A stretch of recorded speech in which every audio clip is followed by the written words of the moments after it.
శ్రీమాత్రే నమ. జయ గురు దత్తాత్రేయ నమ.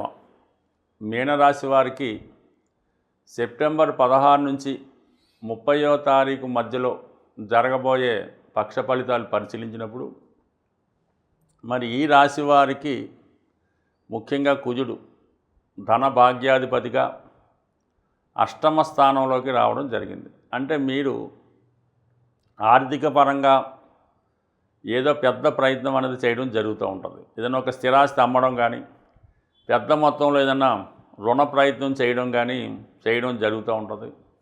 మీ ప్రయత్నంలో తప్పకుండా నెరవేరే అవకాశం ఉంది. అంటే ధనాధిపతిగా ఉన్నటువంటి కుజుడు ధనస్థానాన్ని చూస్తున్నాడు. అది కుటుంబ స్థానం కూడా అయింది కాబట్టి కుటుంబ సభ్యుల అవసరం కోసం అంటే వ్యక్తిగతంగా మీ కొరకు చేసే ప్రయత్నం తప్పకుండా నెరవేరే అవకాశం ఉంది.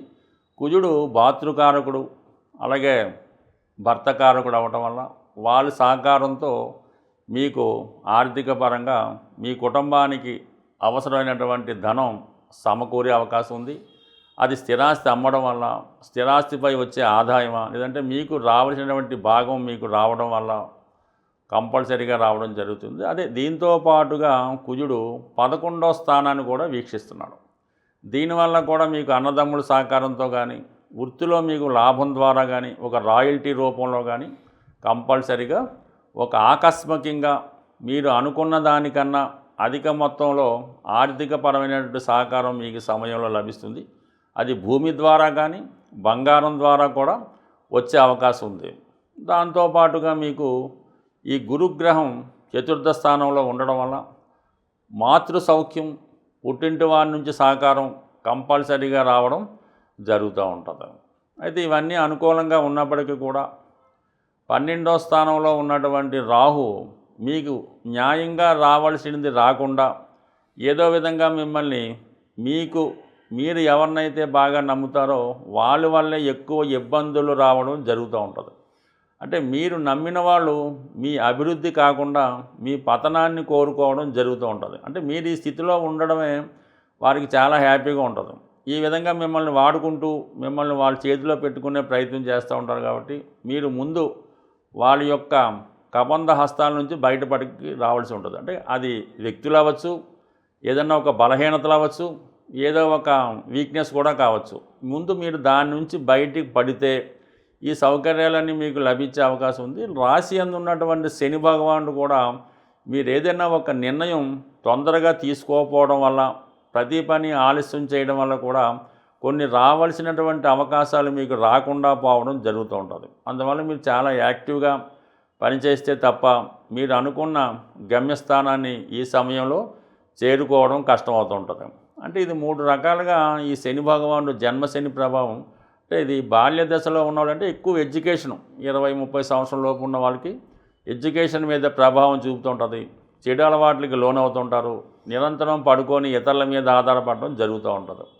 అలాగే మధ్య వయసులో ఉన్న వాళ్ళకి రుణ బాధలు, పిల్లలు సెటిల్ అవ్వకపోవడం, సరిగ్గా పెళ్ళిళ్ళు చేయకపోవడం, మీకు ఆవలసిన ఆదాయం తగ్గిపోవడం, ఇవన్నీ రెండోసారి వచ్చిన వాళ్ళకంటే 50, 60, 55లో ఉన్న వాళ్ళకి జరుగుతూ ఉంటుంది.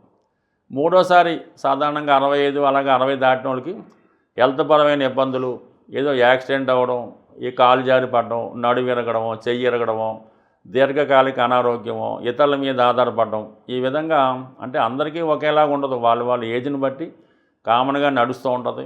కొంతమంది మరీ చిన్నతనంలో ఈ ఏలినాటి శనిలో జన్మశని వచ్చినప్పుడు వాళ్ళ మదర్కి ఏదైనా హెల్త్ ప్రాబ్లం రావడమో, వాళ్ళకి ఏదైనా ఉద్యోగం వచ్చి దూరం వెళ్ళడమో, ఇలాంటి ఇబ్బందులు ఎదుర్కోవడం జరుగుతూ ఉంటుంది. సో ఏదైనా ప్రస్తుతం ఈ రాశిలో శని ఉన్నవాళ్ళు ఫిజికల్గా మీరు కొంత కష్టపడుతూ క్రమశిక్షణతో వ్యవహరించడం వల్ల సూర్యోదయానికి ముందే లెగిసి ఏదో ఒక అరగంట వాకింగ్ చేసి కొద్దిగా ఆహారాన్ని తగ్గించుకొని చాలా సాత్వికమైన ఆహారం తీసుకోవడం వల్ల మీ జీవితం ఒక విధంగా మళ్ళీ టర్న్ అవుతుంటుంది. బట్ ఏదైనా ఉత్సాహంగా ఉండాలి, ఏదైనా విషయం తెలిసినప్పుడు రెడీగా ఉండాలన్నమాట. అంటే పరిగెట్టడానికి పరుగు పందాలు పెట్టినప్పుడు పరిగెట్టడానికి సిద్ధంగా ఉంటాడు. గన్ను పేల్చగానే పరిగెడుతూ ఉంటాడు. అంత యాక్టివ్గా ఉంటేనే ప్రస్తుతం మీరు అనుకున్న గమ్యాన్ని చేర్చుకోగలరు. ఏదన్నా సపోర్టుగా మీకు చాలా గ్రహాలు ఇప్పుడు అటు గురుగ్రహం కానీ, కుజగ్రహాన్ని, రవి, బుధ ఇన్ని కూడా అనుకూలంగా ఉన్నాయి. ఏదో విధంగా అది బంధువుల రూపంలో అనుకున్నప్పుడు మీ సంతానం ద్వారా మీ అన్నదమ్ముల ద్వారా, మీ తండ్రి గారి ద్వారా, మీ గురువు గారి ద్వారా ఇన్ని విధాలుగా సహకారం వచ్చినప్పుడు అది తీసుకోవడానికి మీరు సిద్ధంగా లేకపోవడం వల్ల ఇప్పుడు వచ్చిన ఇబ్బందులకు కారణమవుతుంది. కాబట్టి ఇవన్నీ చూసుకోండి. అయితే ఇవన్నీ ఎలాగున్నా ఉద్యోగ సంబంధించిన విషయాల్లో కుటుంబ సభ్యులతో, ఎస్పెషల్లీ స్త్రీలతో విరోధం రాకుండా చూసుకోవాల్సి ఉంటుంది. ఒకవేళ మీరు ఇంట్లో ఉంటూ మీ భార్య జాబ్ చేస్తుంటే ఆవిడ్ని ఏదో విధంగా ప్రోత్సహించి చాలా వరకు ఎంకరేజ్ చేయాలి తప్ప ఆవిడ్ని కూడా విమర్శించి ఇబ్బందులు పెట్టడం వల్ల చాలా సమస్యలు వచ్చి మొదటికే మోసం వచ్చే అవకాశం ఉంటుంది. కాబట్టి చాలా సహనంతో నిదానంగా వ్యవహరించండి.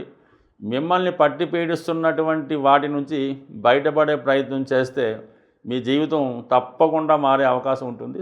ఏదైనా జ్యోతిష శాస్త్ర ప్రకారం ముఖ్యమైనటువంటి ఉద్యోగం, పెళ్ళి, సంతానం ఇటువంటివి మనకి ఆలస్యం అవుతున్నప్పుడు కంపల్సరిగా దానికి సంబంధించినటువంటి గ్రహాలకి పరిహారం చేసుకోవాల్సి ఉంటుంది.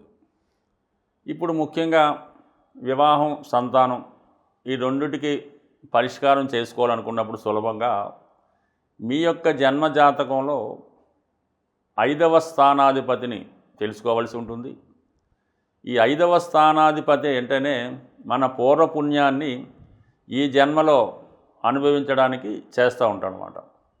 మనకి అసలు పుట్టినప్పుడు జన్మజాతకంలో ఈ పంచమ స్థానం, పంచమాధిపతి బలహీనంగా ఉన్నప్పుడు మనకి పెద్దగా పూర్వపుణ్యం లేదని, దాన్ని బట్టి ఈ జన్మలో ఏదైనా పుణ్య కార్యక్రమాలు చేసి పుణ్యం సంపాదించుకుంటే తప్ప అదృష్టవశాత్తు పెద్దగా ఏమీ కలిసి వచ్చేది ఉండదు. కాబట్టి కంపల్సరిగా ప్రధానంగా మరి ఈ సంతాన విషయంలో అంటే పెళ్ళి కంపల్సరీ, ఇది ధర్మ కార్యక్రమం. కాబట్టి అసలు వివాహం అన్నదే సంతానం కొరకు, సత్సంతానం. కానీ మన పెద్దల్ని పుణ్యలోకాలకు పంపించడానికి ఈ వివాహం అనే సంకల్పాన్ని పెట్టడం జరిగింది.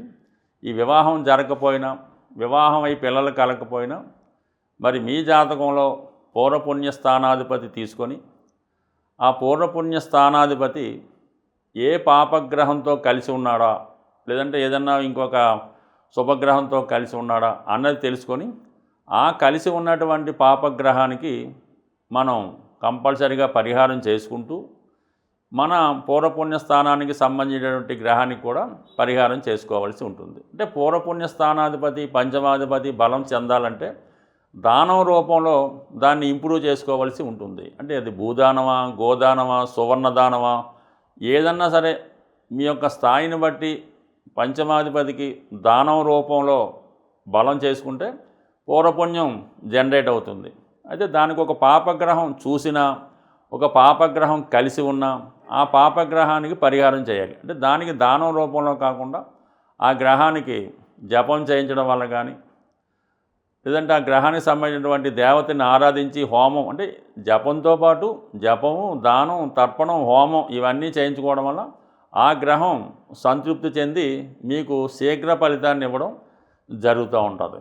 అంటే దీనికి ఇంకా సులువైన టెక్నిక్గా మనం తెలుసుకోవాలనుకుంటే ఏదైనా మనకి ఒక పాపగ్రహ ప్రభావం జలతత్వ రాశిలో పడినప్పుడు అభిషేకం ద్వారా, అగ్నితత్వ రాశుల్లో పడినప్పుడు హోమం ద్వారా ఈ పరిహారం చేసుకోవడం వల్ల మరింత తొందరగా ఆ పరిహారం మనకి లభించే అవకాశం ఉంది. అయితే నేను చెప్పినటువంటి ఈ రెమెడీ కొద్దిగా జ్యోతిష శాస్త్ర పరిజ్ఞానం ఉన్న వాళ్ళకి అర్థమవుతుంది. ఇక సాధారణ వాళ్ళ యొక్క జ్యోతిష్కుని చూపించుకొని తగు విధంగా ఈ పరిహారం చేసుకోవడం వల్ల ఒకవేళ జరగకపోయినా ఏం లేదు, మీరు ఏదన్నా పంచమ స్థానాధిపతి, పంచమ స్థానం ఈ పూర్వపుణ్యాన్ని ఇంప్రూవ్ చేసుకుంటే అటు స్త్రీలకు సౌభాగ్యయోగం, మగవారికి అదృష్టయోగం అన్నీ కూడా సమకూరుతూ ఉంటాయి. దానివల్ల ఏంటంటే సరైనటువంటి జ్యోతిష్కుడి వద్ద జాతకాన్ని చూపించుకొని దానం రూపంలోనే ఈ పంచమాధిపతిని ఇంప్రూవ్ చేసుకుంటే మీ యొక్క పూర్వపుణ్యం జనరేట్ అయ్యి ఈ జన్మలో జరగవలసినటువంటి ముఖ్యమైన కార్యక్రమాలు జరిగే అవకాశం ఉంది. స్వస్తి.